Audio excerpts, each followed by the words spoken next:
and um, with these subjects, I'll just go through them point by point, and we can you can ask questions if you have them after each point, and I'll just answer them. So let's start off with the runes. When I play Pantheon, I'll always go for Conqueror instead of Prestige Tech or anything else, because Conqueror is really easy stackable on Pantheon, and it makes the especially elongated fights you have later in the game. Um, it makes them really good, and also you usually want to pick Pantheon against Yone's,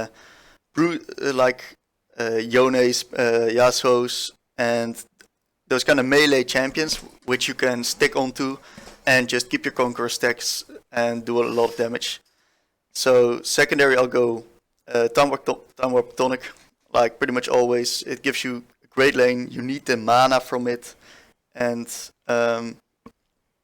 also it gives move speed while you use it, and that's really key when you want to chase down your opponents in the lane. And it's also really nice when you want to skirmish early. So therefore, I've got these runes. You got any questions for that? Nope. All right. Then I'll go to the builds. I pretty much always go Eclipse. It's usually the best items against the champions you want to pick Pantheon into. And secondary, Black Cleaver. It gives a lot of good stats. It gives CDR, health, move speed, attack damage, and that's pretty much all you need. And combined with these two items combined, give like a huge power spike. Although Pantheon's biggest power spike lies on the first item. You can also go like Gordrinker when you're against really tanky compositions. And also you can go Serpent's Fang second or third item if you're against like double shield enemies, but preferably you don't want to go Serpent's Fang unless you're like really fat, because it makes you really squishy. And you need some beefiness in the team fights, especially to peel for your carries. And boots wise, if there's like no immediate threats of CC and or heavy AD damage, I'll go for Lucidities because it's cheap. It gives Summoner CD, what's really nice, and it scales really well with your abilities. You're a pretty ability reliant champion, so the CDR is really nice. Got any questions for this?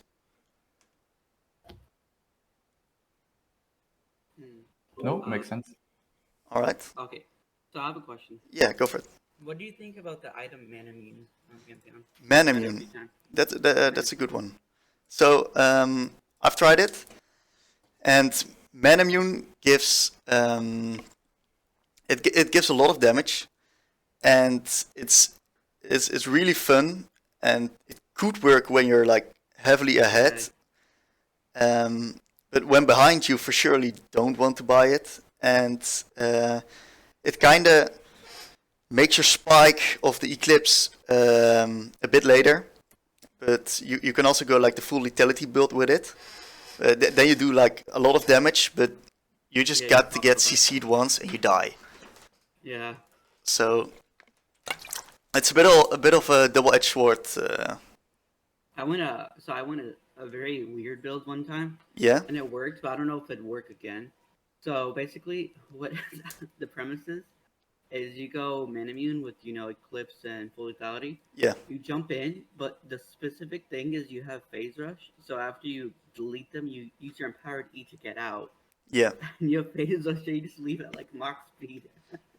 I could see that. I could see that working. But it's not really good top because like you have bruises and all that. So yeah, that's true.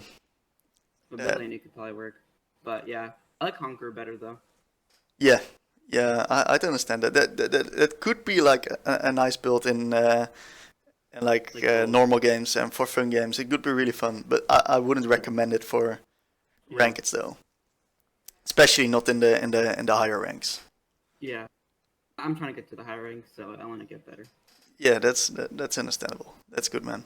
All right. Any more? So that's it. Okay. For me, at least. All good. Then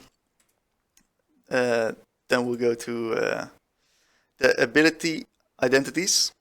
So I'll just go over them real quick and explain the most important parts about it. Q, it's a lot of damage, and it of course executes under 20% HP, and with that execute it deals like 50% more damage pretty much.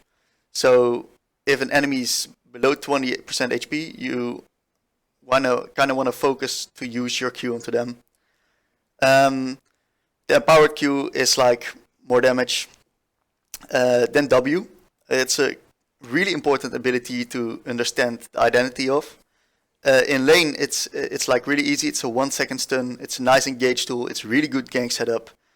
But a bit later in the game, you really gotta understand how and why you want to use your W.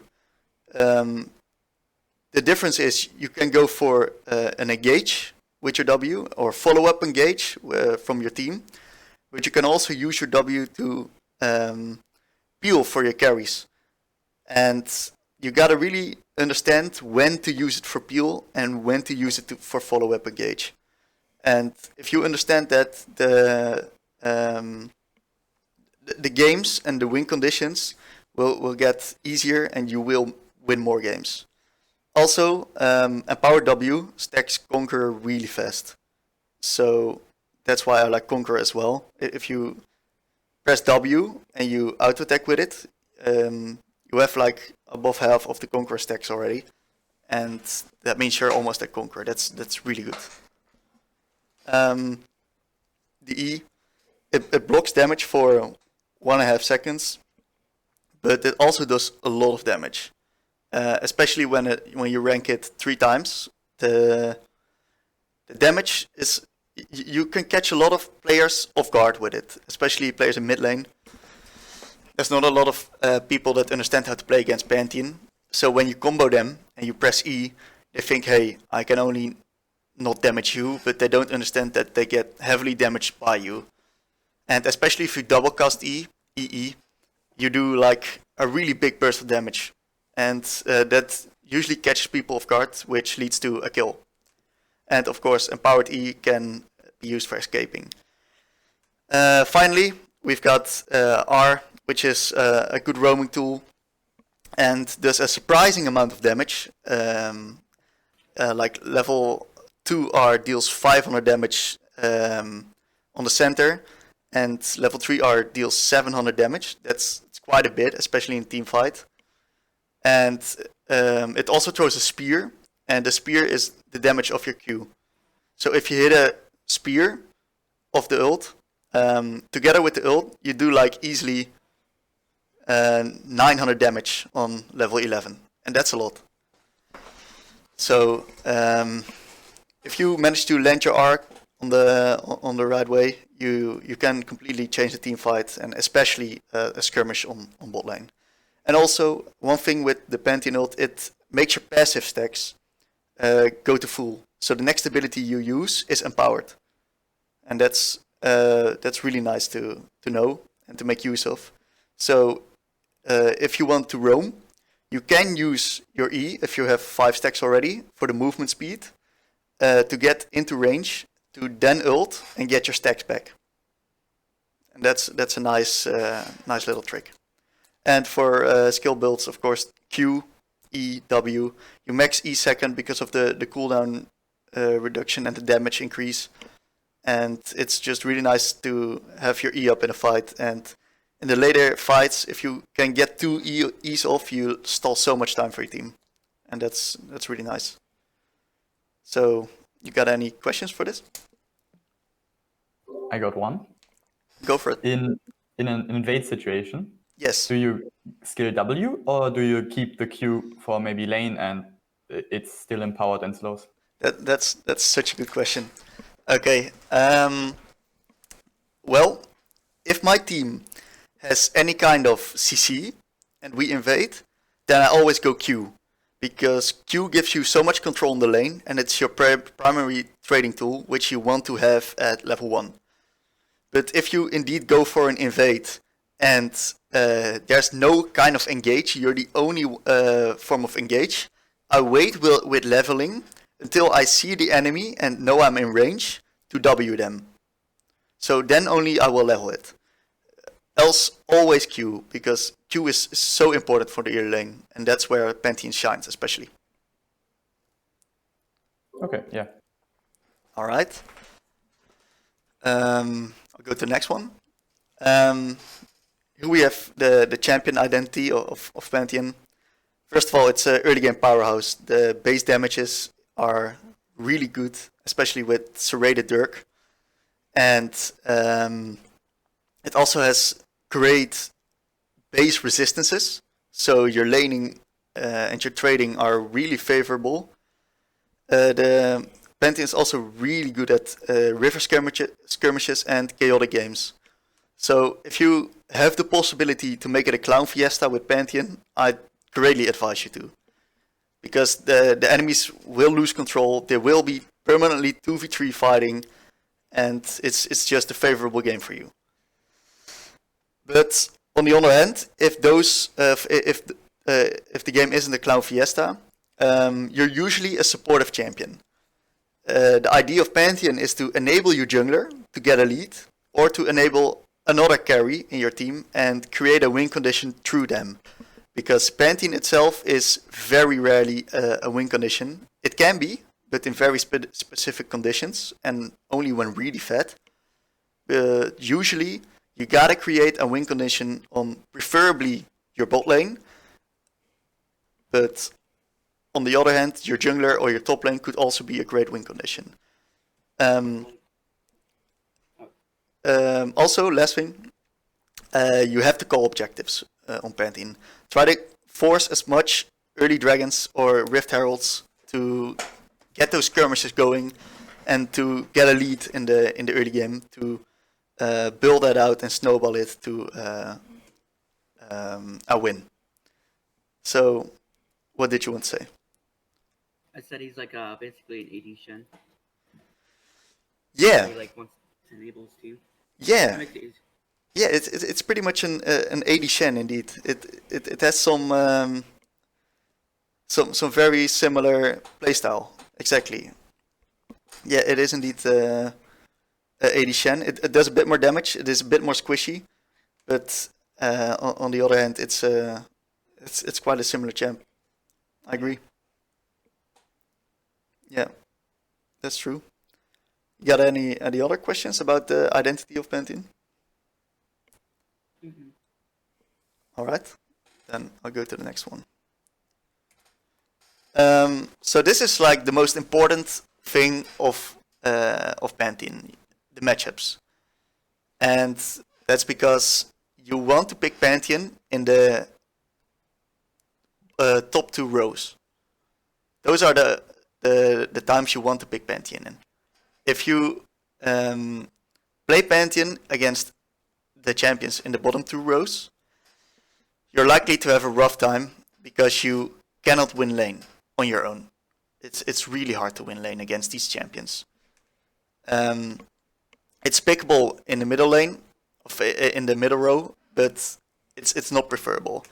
So let's focus on the top 2 rows at the start. Let's take Katarina. If you play against Katarina, you win lane, you win the trades, and you completely counter what Katarina wants to do. It's literally a 5v4 game. So if you see her, and you have an AP in the jungle on the top lane, then I would greatly advise to pick Pantheon because you're in a really high percentage win game already because of your champion pick. Also, these melees really struggle against trading with Pantheon. It's pretty much impossible for them. And only Yasuo will beat you at his shield bow spike. Before that, he won't. Viego won't beat you, even at the 2 item spike, if you're at least even. Katarina won't beat you. Galio won't beat you. Aurelia won't beat you. Kiana won't beat you. Same goes with Fizz. You can block all of her burst.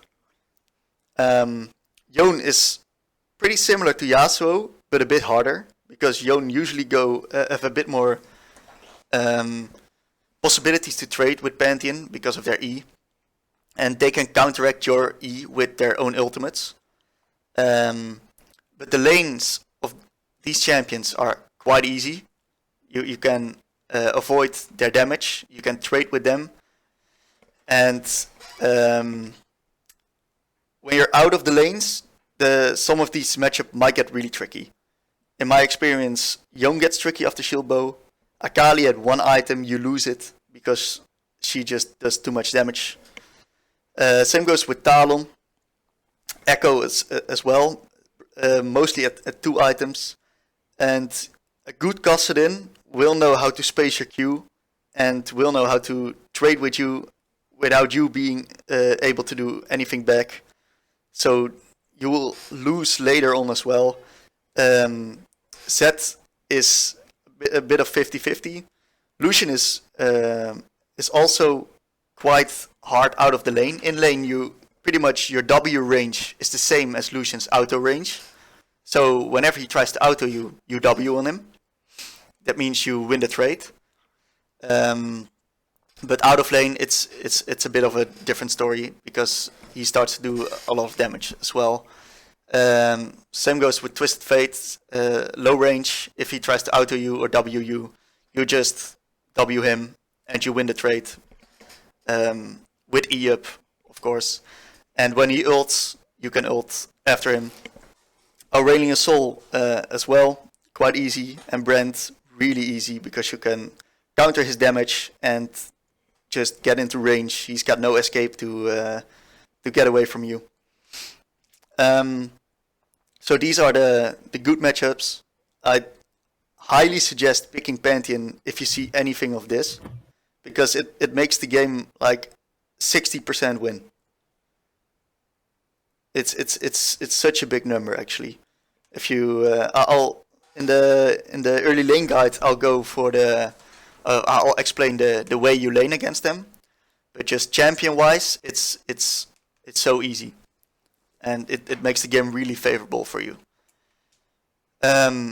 So now the worst matchups. I'll start with the worst of the worst. You'll never get into W range of these guys. You want to dodge these games. If you like get baited by a Viego pick, you think it's mid, so you pick Pantheon, but the Viego stop and they pick Anivia, you can rather dodge it because you'll never kill her, you'll never get into range of her, and she can just zone you from everything, and you will be useless. It will be a 4v5 game where the enemy will just outshine you. Same goes with these kind of champions, but the counterplay here is you can ask your jungler for ganks. A gank against all of these champions will work fine with your gank setup. You will be able to get into range one time or another, and that makes these matchups playable, but also you rather avoid them if you see them. Although these are guaranteed dodges. But this should be playable with a good jungler. If the jungler is in a bad matchup and you play against one of the champs, you rather dodge the game. It's really tough. The difference in matchups on Pantheon is so important. So keep that in mind when you see when you see this. And at last but not least, I'll just go into the Sylas matchup right now. It's really favorable for Pantheon early on because you outtrade him and you can manipulate the wave.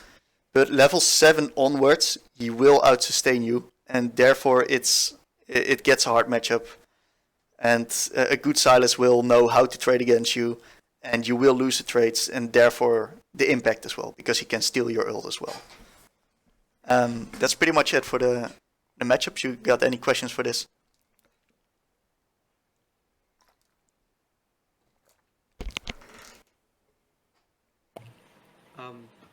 Who do you pick when you're in an unfavorable matchup? Like, who do you usually play? That's a good one. So these kind of champs, I usually pick Yone into. I love Yone as well, and it goes really well with the champions that are good into Pantheon, because Yone can pretty much go even or win these lanes. So those two champs really add up. Especially. Only thing, you lack AP damage. It's 280 champs, that means you prefer to pick it with an AP jungle or top lane. I got you. Thank you. Alright. Where do you rank Vlad on here? Vlad, yeah. I don't know why he's not in here, but Vlad is an avoid lane. Yeah. That's what I thought. Yeah, Vlad, get it out. Yeah, you cannot W him.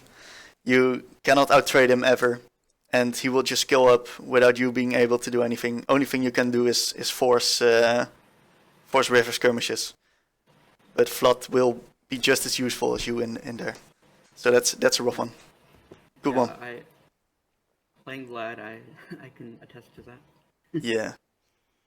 Yeah, Vlad is a good champion into Pantheon. Alright. The early lane. So, if you're talking about Pantheon's early lane, there's two kind of ways you can go at it. You can have a winning matchup and you can have a losing matchup. And with these lanes, you really want to understand what you want to do to play these lanes. So when I'm talking about a winning matchup, I'm talking about the champions in the top 2 rows. And when I'm talking about a losing matchup, I'm talking about the champions in the hard/need jungler row, because you generally want to avoid the other champs. So if you have Pantheon into a winning matchup, you generally have control over the waves until level like 9, 10 even. It's like quite a bit of time actually. You have control over the lanes, you outdamage them pretty much always, and you have a lot of kill threat on them. That means they gotta respect you. So if you play the early lane onto Pantheon, there's one thing that Curtis taught me, and that is try to shove the first 2 waves. So the third wave bounces on you, and what happens is, follow my mouse, so you shove the first wave, you shove the second wave, and it crashes on the tower here. That means the enemies are still taking those waves when the next wave arises.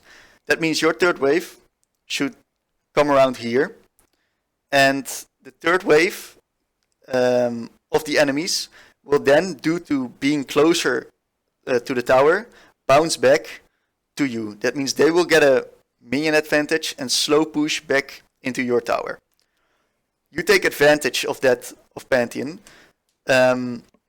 because they cannot contest and trade with you even if they have a 2 or 3 minion lead.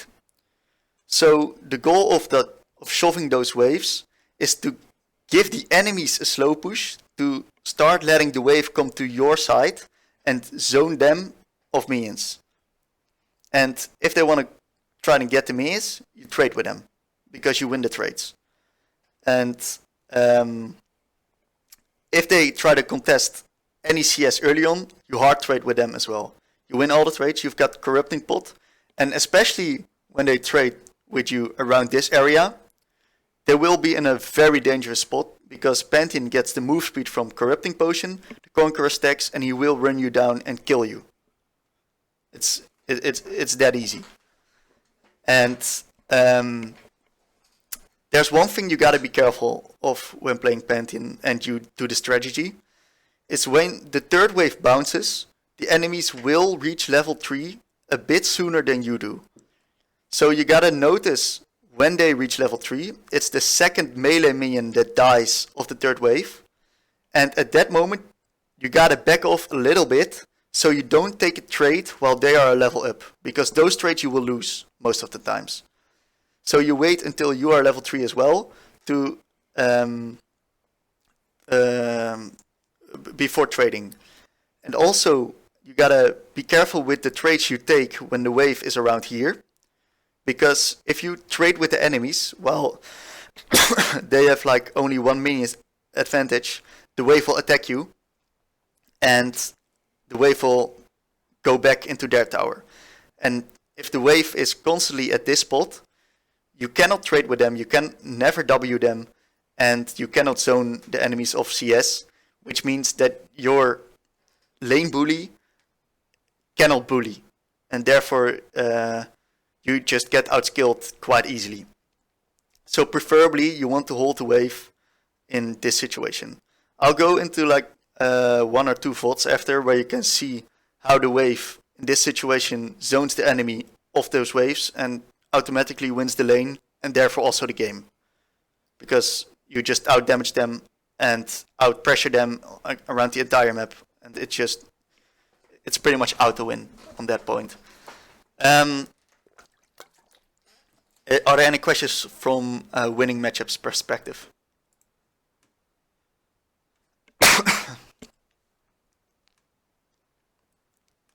Else I'll go into the losing matchups. Alright. So a losing matchup, then I'm talking about, for example, Syndra or Victor.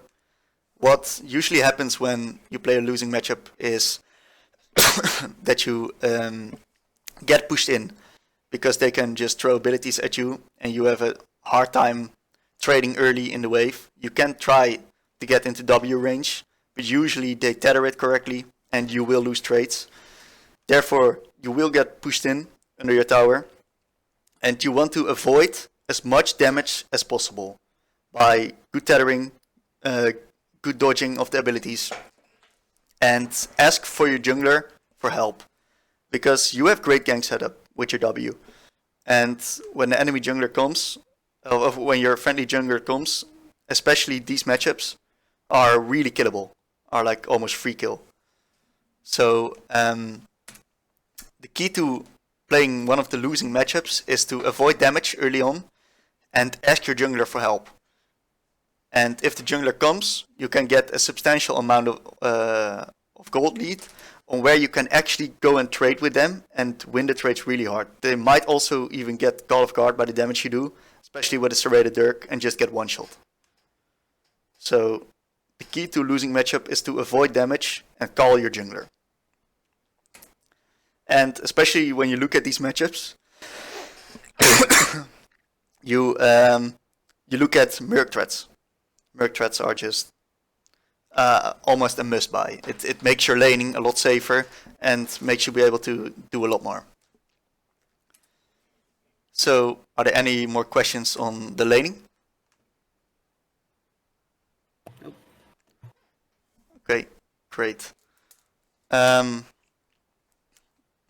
Okay, so the second to last slide is the Pantheon journey.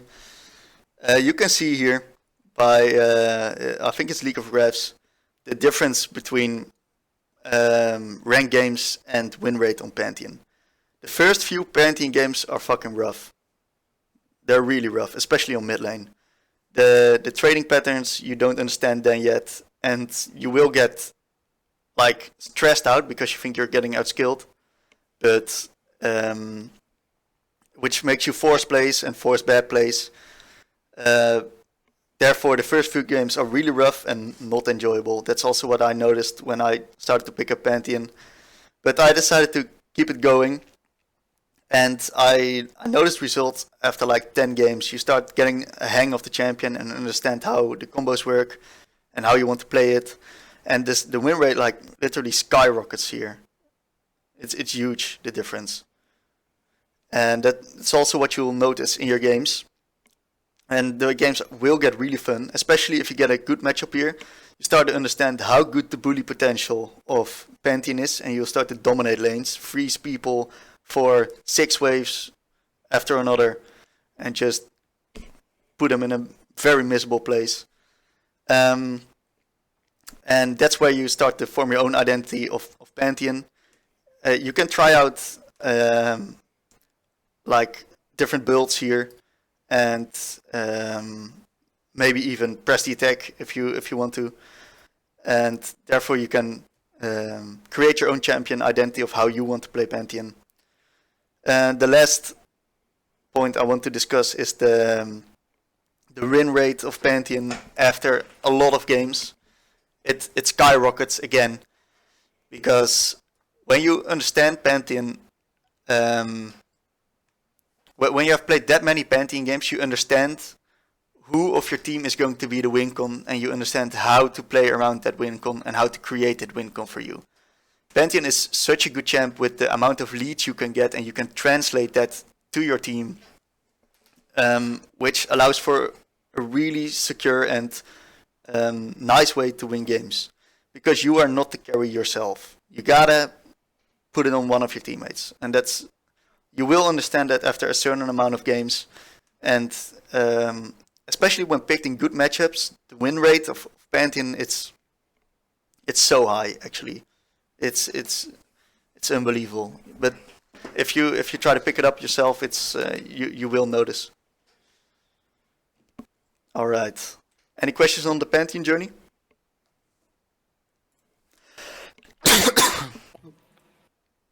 All right.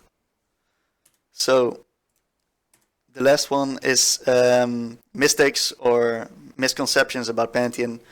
First of all, Pantheon doesn't fall off after only 10 minutes. People think the champion is really bad late game, and it's true.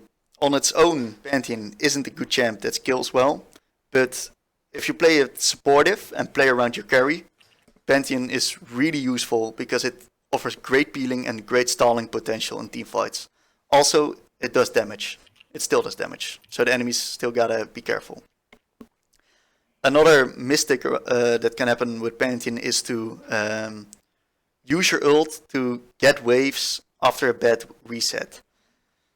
If you use your ult to get a wave, you lose 150 seconds where you can impact the other side of the map and your win condition. You are not the win condition most likely, so getting that wave is probably not beneficial to winning the game. That's why you should try to use your ult on your win condition. Try to force a fight on them. Another misconception about Pantheon is to play only for your team. You cannot count yourself out, and you cannot perma roam. Because if you get too far behind, you will feel it and you will get really useless. You're pretty much only a stun bot then. You have to play also for yourself, especially the early game, and then translate the lead you get into your win condition on the other lanes. If you cannot match your enemy laner in the side lane, the game gets kind of hard, and you want to like create favorable fights for your team and set up your win condition, and that's really hard when you lose the side lane against your own lane opponent. And the last mistake is blind picking Pantheon. It's really hard because if you get countered, you're pretty much a 4v5, and it's rough playing those games. It's really not fun as well. All right. So, are there any general questions you guys have for this PowerPoint before I go in, like the 2 volts? Do you think Pantheon would be a good side pick if you need like 80 damage, or you see like a good melee matchup? Okay.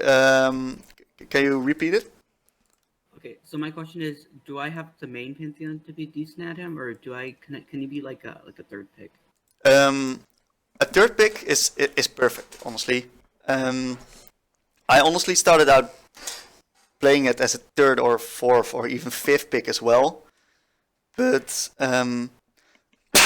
there were so many assassin picks in my games that I just felt like picking Pantheon was the right choice because it's so easy. But I think a third pick Pantheon is perfect because you usually want to play it in a counter matchup. So Yeah, I would say a third pick Pantheon is the way you want to start at it. Oh. And Yeah, for I sure. do have one last question Okay. about a matchup, specific matchup. So whenever I play Zed as against Zed as Pantheon, I find like I do really bad because even though I have my E up, he Yeah. just W's behind me and throws his shurikens to my back, and that just kills me. Yeah, I understand So that. how do you like beat that matchup? That's a really good question. Um, first few times I played against Zed, I really struggled as well. The thing with Zed is you gotta play the first few lanes really carefully and take careful trades to avoid his Q. Because the first few waves are gonna dictate how the matchup works out with Zed. So if you win the first few waves, get a nice CS lead, or even kill him because the kill threat is huge, you should be fine in the rest of the game. But there's also matchups where that doesn't happen or where you get ganked. And I think those are the ones you refer to. And if that's the case, and you're even with Zed around level 7, you cannot trade with him until he has used his W. It's really rough because you want to trade as Pantheon, but you should avoid the trades in mid lane when Zed has W up, because you just don't win him, and it's a sad reality, but it is what it is. You just cannot trade unless he uses his W.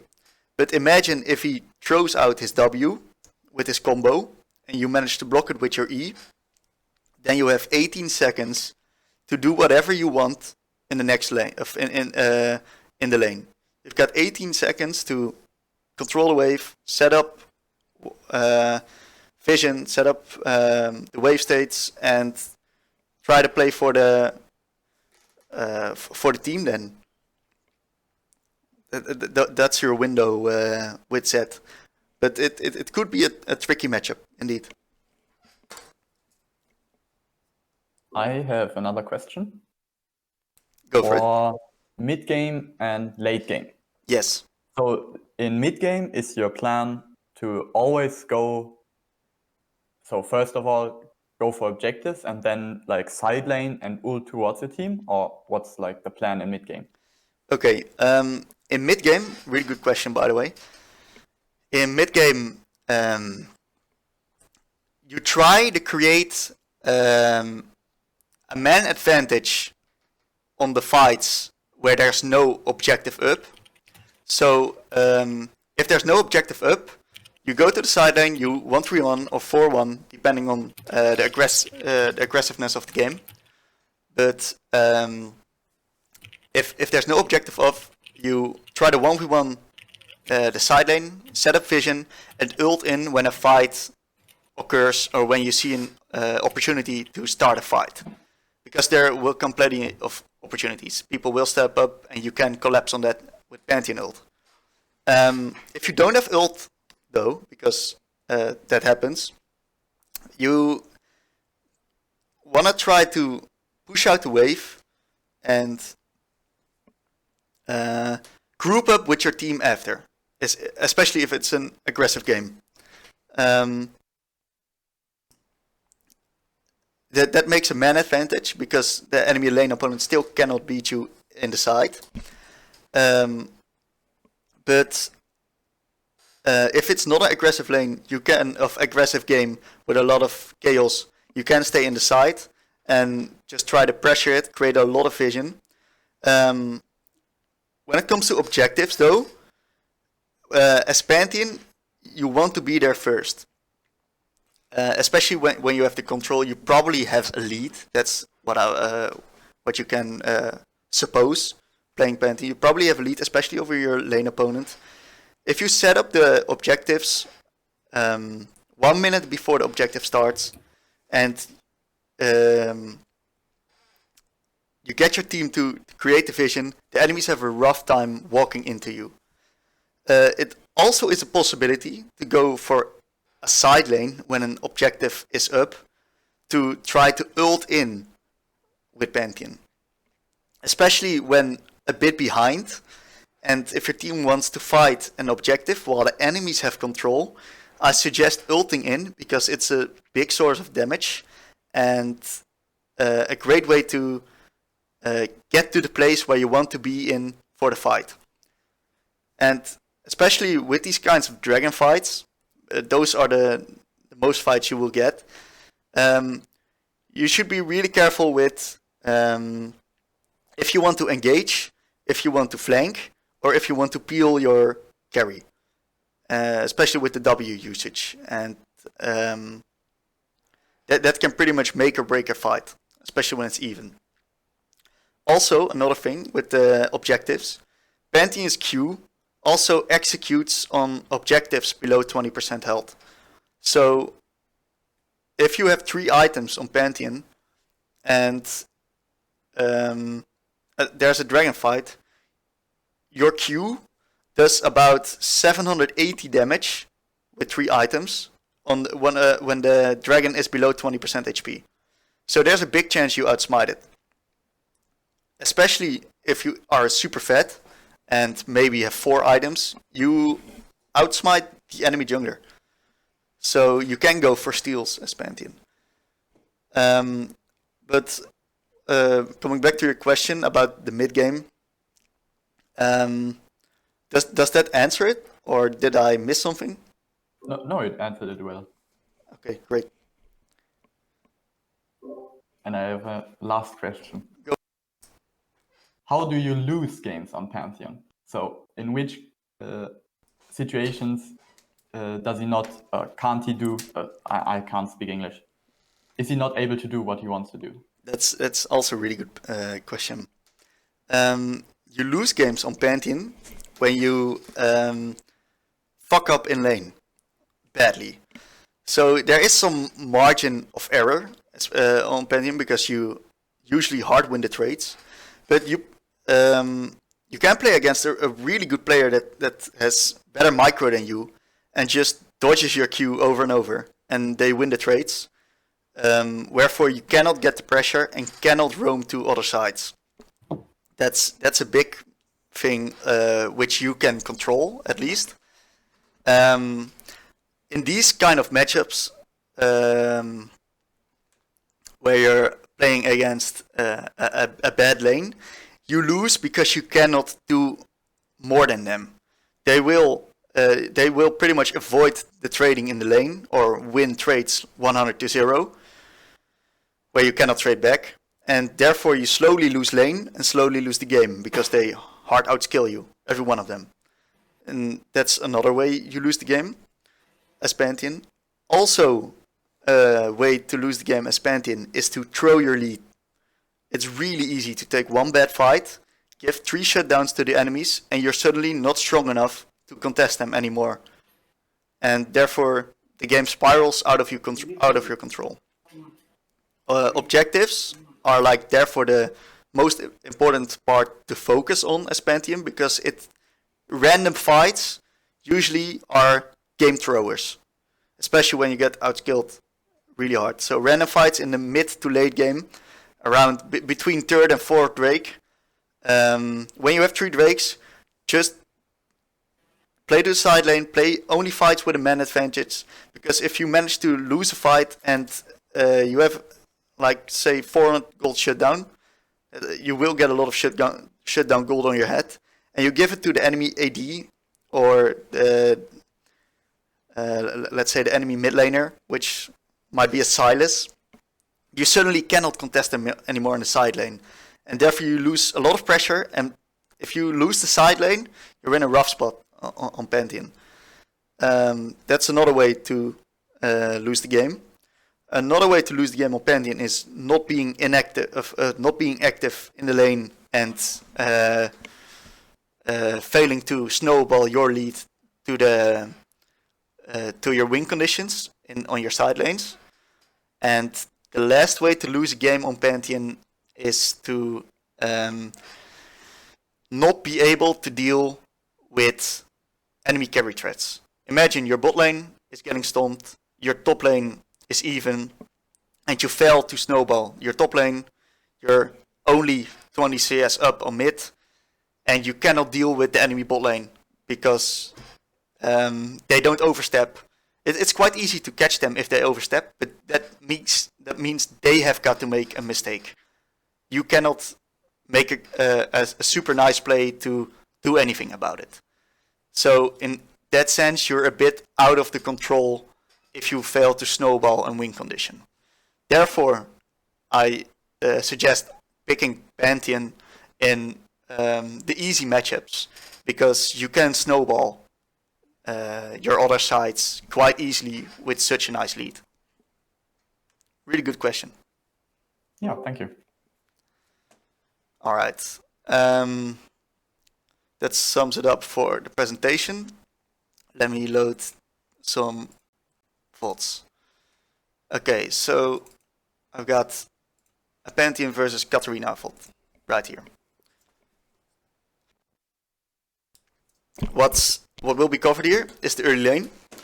And what you can see is the power of shoving the first two waves and letting the third wave bounce. So your jungler gets the freedom to do what he wants, and the enemy laner is really susceptible to ganks. Right here. You try to get as much Q poke on the enemy as possible, because your Q deals a hell of a lot of damage. And as you can see, Katarina cannot contest me on the wave at the moment. I'm just shoving it, zoning her off as much CS and possibly XP as possible, because she knows she's got to respect me.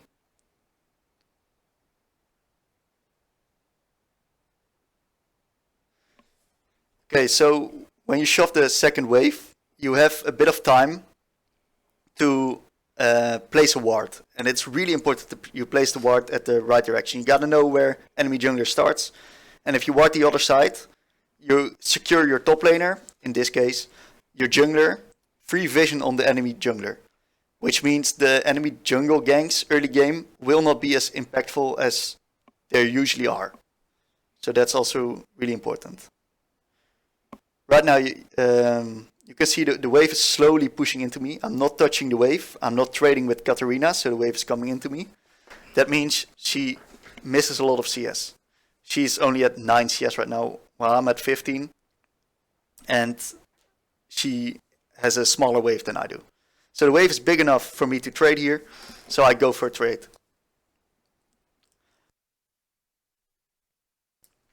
Here for also my Sejuani can go for a Scuttle invade. Or not a Scuttle invade, just go for the Scuttle Crab, because we have pry on mid. I'm stronger than her, and I can move whenever I want, because I've got control of the wave.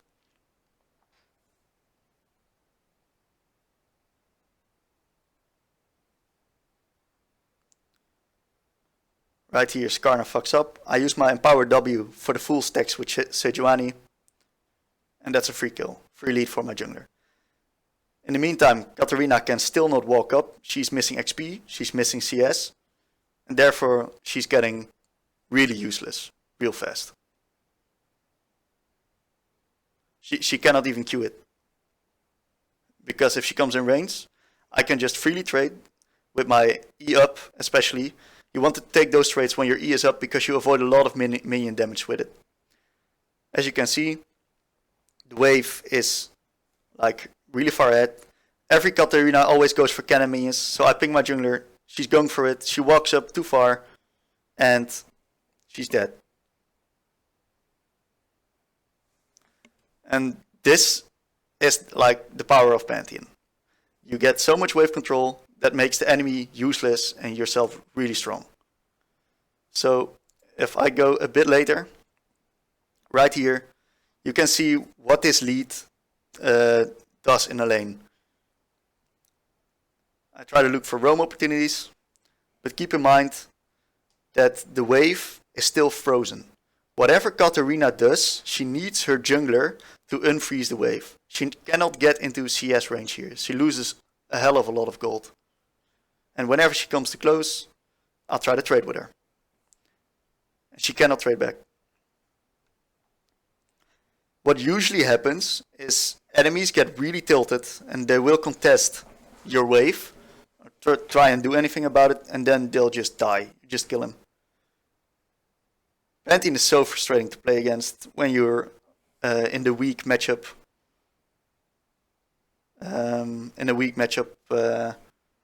Against Pantheon.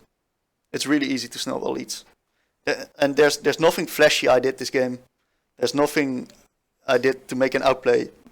But it was just using the champion strengths to its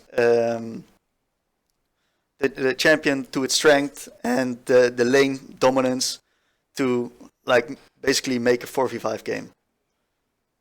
Right here, I noticed the freeze can be broken, and like I call for a dive, we dive her. She loses another wave, another cannon wave. She loses the tower, and pretty much from here it's game over. And it's pretty much free LP. That's good matchup. One more thing, right here. We have a bad matchup. Playing against the Syndra here.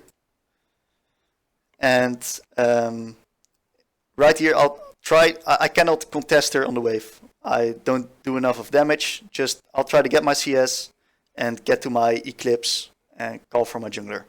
That's pretty much what I do. I want to avoid the damage. I know Syndra's mana pool is quite limited. So I'll try to bait out her Qs. Try to dodge them if possible. And therefore I can like relieve some pressure from the lane. Because this lane is usually quite hard.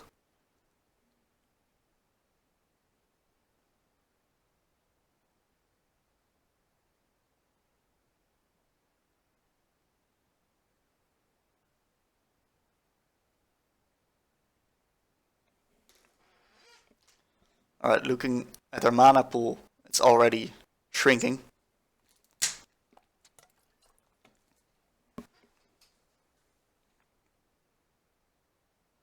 Well, I still got 2 corrupting stacks left. So imagine if my Diana was around the scuttle area right now, and she would be going for gank. It would be really possible because the wave was in my area. Syndra lacks mana at the moment, and I'm in a great possibility to trade with her. Right now I don't go for the trades because I wasn't able to set up some vision for the Shaco.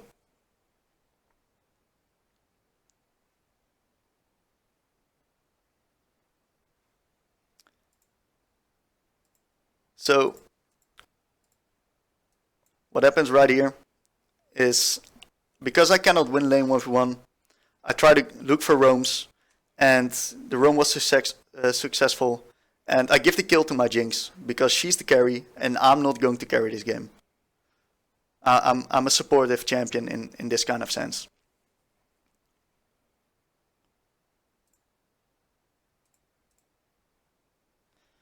And right here, you can see the combos of Pantheon.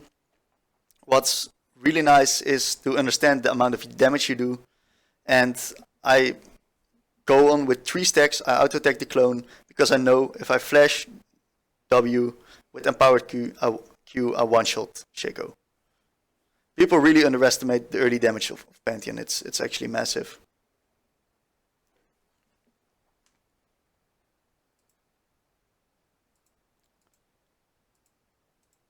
Okay. Is there something? Maybe this is interesting. Yeah, right here you see we've got Eclipse on Pantheon, and we just deal massive damage against even the worst end of the matchups. Alright, now for the last VOD, let's go for Pantheon versus Yone.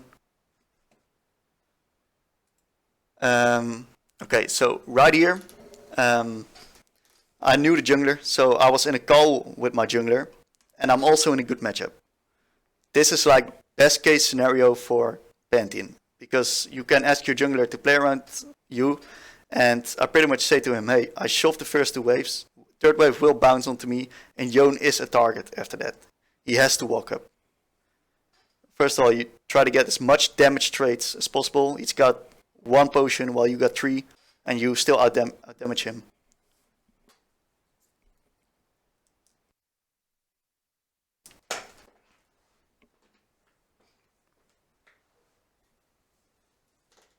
So, moving on. The wave is bouncing here. It's slowly getting back into my territory. I still don't go for trade here, because the wave's still too big. I know my jungler wants to invade. I've got the prio. The wave is fine for me, so I can follow up quite easily.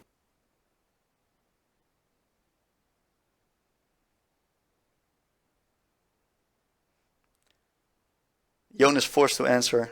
He loses more XP, more minions than I do. Therefore, this solo roam also is in my favor.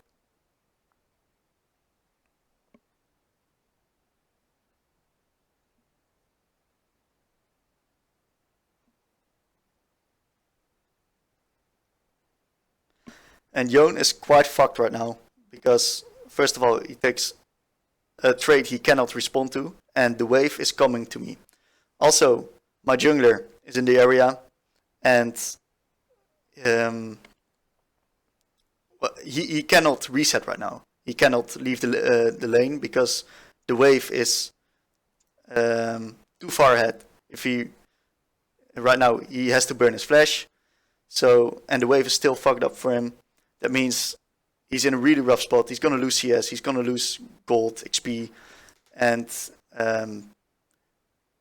by me freezing this wave here, he will lose so much, and I will permanently gain gold.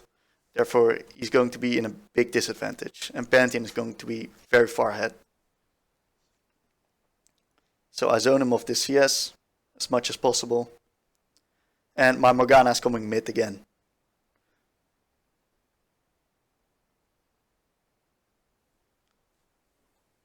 Because Yone has no flash, and he's just way weaker than Pantheon, Fiddle also gets baited into a fight. And pretty much from this point, it's already game over. Pretty much. But moving on to a bit later, I try to shove the wave again, try to get it on my so it bounces back and get it on my side. Right here, we have it. Yone still cannot do anything. He's got a base right now, he's too low, and the wave is still on my side. Wave still pushing into me.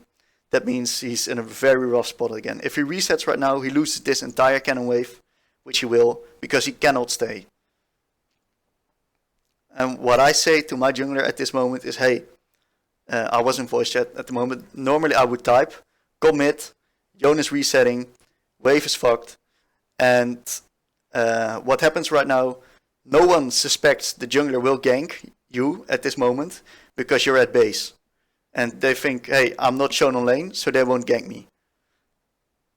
But because I gave instructions to my jungler, he sat there because the wave was really good. He had to walk up. I move in. He dies. He loses another wave. And his game is completely over.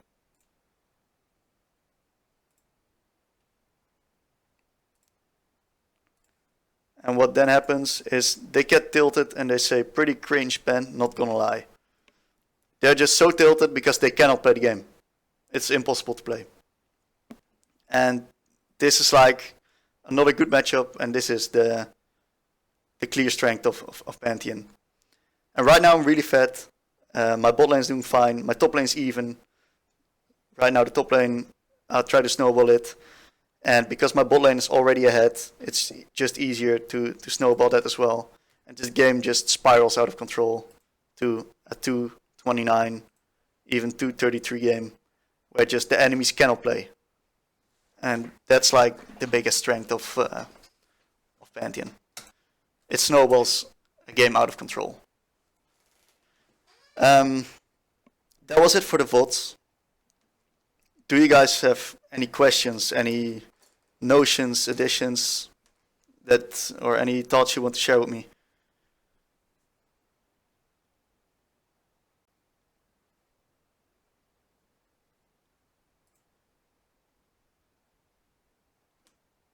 How often do you find yourself throwing your Q early game, the charge casts? Because I like almost never do it. Yeah, It feels so bad early because the cooldown's so long. yeah. I've got the same with that, man. Pretty much early game. I never throw it. It's just too long of a cooldown. It makes you unable to control the waves, and if you can't control the waves, you cannot trade, especially when the queue is down. So I very rarely throw it early game. It's like, yeah, maybe 1 out of 30 games I do it. It's really rarely. Until it's at least level 4, I rarely throw it, unless for a kill opportunity. Yeah, good question.